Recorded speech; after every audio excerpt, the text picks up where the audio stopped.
I want to take you back to a program interview that we had on February 9th. It was with Russell Wilson right after the Super Bowl. And we were trying to get Russell on prior to the Super Bowl. He couldn't do it because of time constraints, his schedule. And he said after the Super Bowl, he would join us. He went to the Super Bowl. He got the Walter Payton Man of the Year award.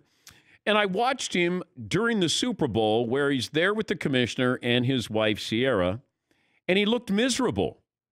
And they showed him on the screen. He looked miserable. And I thought, I wonder why he's not happy. And then I started to think, well, he's probably watching Tom Brady at 43 go to a new team, and he helped orchestrate the offense or had input with the offense. He's playing in the Super Bowl against the future at that position, Patrick Mahomes, and he's involved in another Super Bowl. And here's Russ watching in person. It's not like, hey, season's over, I'm out of here. Or, hey, the Super Bowl's on, I might watch it, but I'm not on camera. He's watching these two quarterbacks, and he's got to be thinking, I'm kind of caught in the middle. You know, Tom is not leaving. He's winning a Super Bowl. Patrick Mahomes is only 25. So where am I? I'm 32. I haven't been back to a title game in a long time. 2014. And I started to wonder about that, and that led me into some of the questions I thought that I would be able to ask Russell Wilson when he came on the show. Because Russ has been on many, many times. And he's really good at not saying anything. We've interviewed him back in Wisconsin when he was there his senior year. And I thought, okay, maybe I can kind of nudge him a little bit that he's going to end up being sacked more times than anybody in the history of the sport. And I thought, you know what? With Brady being able to bring in who he wants to, I wonder if Russ has any input in the front office. I thought, all right, well, let's see where he allows me to go, because that happens in an interview. Sometimes it's checkers, sometimes it's chess. Sometimes they'll allow you to play, sometimes they won't. And Russ, it felt like, was allowing me to at least open the door. And then what we got after that is what made the news. So let me start with what I said to Russ about, are you involved in personnel decisions with the Seahawks? Not as much. I don't, I think that, Do you want to be involved, Russ? Yeah, I think it helps. I think it helps to be involved more. But I think that dialogue should happen more often, in my opinion. Okay. Now, I'm after hearing that, go back to the report, the article in The Athletic, where Russ, before they were going to play the Cardinals, talking to the coaching staff, wanted to have input on what was going to go on, the offensive game plan. They didn't want to listen, and he got up and walked out of the meeting slamming the door. Then I asked Russ, does he think the Seahawks have received trade calls for him? Yeah, I definitely believe they've gotten calls for sure. I think that I think anytime you're a player that tries to produce every week and has done it for consistently, I think people are going to call for sure, and I think it's part of the process. Yeah, but you're a franchise quarterback. You're a Hall of Fame quarterback. You're not available, are you? Well, I'm not sure if I'm available or not. That's a Seahawks question, but I think more than anything else is I think at the end of the day, you want to win. You play this game every day to wake up to win. You play this game, to be the best in the world. What I hate? I hate sitting there watching other guys play the game. Yeah, and that goes back to him being at the Super Bowl looking miserable, because why shouldn't I have input? We won a Super Bowl, went to another one. I'm a Hall of Famer. Why can't they let Russ cook? And I think he was looking at these other quarterbacks who have input. And he's looking at Brady and thinking he went to Tampa and was able to do what he wanted to do, bring in players that he wanted to bring in, and I can't even be involved in any decision-making with the offense here in Seattle. But when the Seahawks blew out the Broncos in 2014 in the Super Bowl, they looked like they were poised to go back to the Super Bowl a few times. All-time defense. You had a quarterback on a rookie contract, but 7 years later, they look like they're really far from going back to a Super Bowl, even though they won the division. I think they won 12 games last year. But multiple reports have emerged that Russ is upset with the team. And a story on the Athletic website added fuel to the fire yesterday. And then Russ's agent came out and said that, hey, he wants to stay in Seattle, but if Seattle wants to trade him, here's 4 teams he would like to go to. Like, to me, that's not vague. That's not a veiled, threat. He wants out.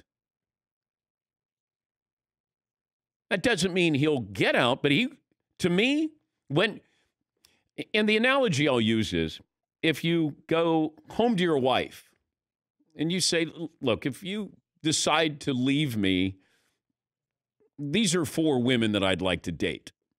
But I want you to stay. But these are 4 women I'd like to date just in case you leave. This won't last. Now, I didn't think Russ would be there after next year. Now I'm starting to wonder if he's going to be there after this offseason. Gave you 4 teams. Gave you the Cowboys. Gave you the Bears. Gave you the Saints. Seems like he's had this thought out. Got the Raiders in there. This wasn't one of those where the agent goes, hey, does he have a list? It's too early in the process. I mean, he wants to stay in Seattle. It's one of those, well, he wants to stay in Seattle, but here's 4 teams that he'd like to go to. That sounds like you've given this some thought internally. But the Legion of Boom, that team is long gone. Seahawks still trying to redefine themselves. They haven't recovered from the interception by Malcolm Butler. Can you rebuild a relationship with a franchise quarterback? Do you continue to take calls? How about this? Do the Seahawks start making calls? Because it feels like we're open for business here. If I'm Seattle, I'm open for business. Russ is not going to cost you an awful lot as far as his salary goes, and he still plays at a very high level. But he's got 4 teams. This has been in the process. This has been a process. This has been in the works. This didn't go, hey, after the Dan Patrick interview, yeah, I kind of said some things. And then we had a source say, hey, just so you know, let me give you some background information. This relationship is not sustainable. Like that was the hammer. Then I went, okay, this is real. This has been going on for some time. And the fact that there are teams that have called, I don't know if Seattle is now calling teams back. When you name the teams, you're ready to go. That's not a hint. That's not sources close to or rumors that's fact. Of course, when I saw the Bears, I go, well, this can't be true. The Bears are on that list. I thought it was an Onion article. Yeah. And he wants to go to these teams and the Bears. And I went, well, if you didn't have the Bears on there, then maybe there'd be a little more validity to it. Makes me wonder about Russ. Yes, Todd. Now, if you're Dak Prescott or Derek Carr or one of these two, what's going through your mind while the Seahawks camp is calling out teams that you're currently the starting quarterback for? Well, let's start out with you're not as good as him. So, if you've put yourself in a position where there's doubt about you moving on, then that's up to, that's on you. And then I wonder about the Saints because the longer this goes on, I just wonder if Drew Brees is going, we weren't that far away from beating the Buccaneers. Like, we could have been in the Super Bowl. Do you want to take another spin at it? And then if you're Sean Payton and you hear this news about Russell Wilson and he says this, the Saints, and you're probably going, oh, Drew, please retire. See. Sean Payton's like, yeah, we're rebuilding next year. Man, it's going to be a tough one. Drew, you're better sitting this one out. Yeah. Yeah, Drew, hey, good luck in Hey, you know what? I bought you a tie. I bought you a tie for your TV debut on Football Night in America. The Raiders, Cowboys. I mean, this is on. This is real. This is right front and center. It feels like it's further along than Deshaun Watson being traded, which is crazy. When you think about what's happened so far this offseason, and Adam Schefter gave us a heads up. He said, get ready. There are going to be a whole lot of musical chairs with quarterbacks, and not everybody gets a chair to sit down on when the music stops. But Matthew Stafford, the Lions did the right way. Even though I didn't understand it at the time, I thought they would lose leverage. They basically said, hey, who wants Matthew Stafford? And the Rams ponied up. Carson Wentz. Who wants Carson Wentz? Well, nobody wanted Carson Wentz except for the Colts, and they got him. Deshaun Watson. Deshaun Watson doesn't want to play with the Texans. The Texans don't want to trade him. Deshaun Watson has a conversation with the new head coach and tells him he doesn't want to stay with the Texans, but they're not open for business yet. We didn't know Seattle was open for business or Russell Wilson wants them open for business, but it certainly feels like that. And if I'm the Seahawks, I entertain it. I entertain trade talks. He opened the door. Now, if Seattle did it, then they might look bad. Russ and his agent have opened the door. And if I know that there's 4 teams and Russ has a no trade clause, I'm calling those 4 teams. Hey, you guys tell us what you would pony up, if you would pony up for Russell Wilson. Like, you're the Raiders.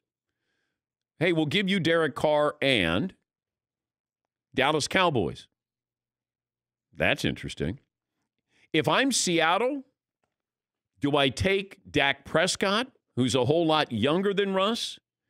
But he's going to be more expensive. So I got a hurt quarterback who's not under contract. Chicago Bears is a no-brainer. If I'm the Bears, I'm like, yeah, we can't get Deshaun Watson, Russell Wilson, absolutely. And then the Saints, if I'm Sean Payton, yes, absolutely. I say, hey, Taysom Hill, you're going to still be our 5-tool player. Jameis, we'll sign you as a backup. And Drew, good luck in TV, and let's bring in Russell Wilson. I mean, I'd be on the phone. Let's see. Let's push it. Let's see what we have here. Because is Seattle going to change? Are they going to let Russell Wilson have input now? How much input does he have? The day and age of quarterback empowerment is upon us. But also the teams having patience and the player having patience. That's over, or at least redefined. I mean, Miami might not even be patient with Tua, right? Go back to Josh Rosen with Arizona. Josh, you're our quarterback for now. Oh, we got the number 1 pick. Thanks, Josh. We're done with you after a year. These teams move on. It's so quick. You got 2 years, maybe 3 at the most, and then you go, or should know what you have in that position. And if I'm Seattle, Russ is going to be 33. Absolutely. Absolutely. I'm in the market for what kind of offer do you have? If I'm the Raiders, I'm certainly interested in Russ. If I'm the Cowboys, I'm interested. Gives you leverage with Dak Prescott. Saints, absolutely. The Bears, no brainer.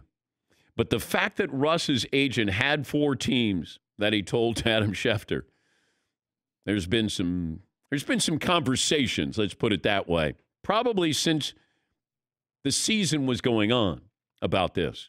And I'm sure Russ says to his agent, hey, I'm trying to have some input here. They won't let me have any input. And then you start to think, do I want to stay here? I'm going to get sacked an average of, 48 times a season? Dallas's offensive line is nowhere near what it was a couple of years ago, but it's better than Seattle's. But if you're some of these other teams, like if you're the Rams or the Colts, and then you're going to go, oh, God, if we just waited. If we just waited a little bit there.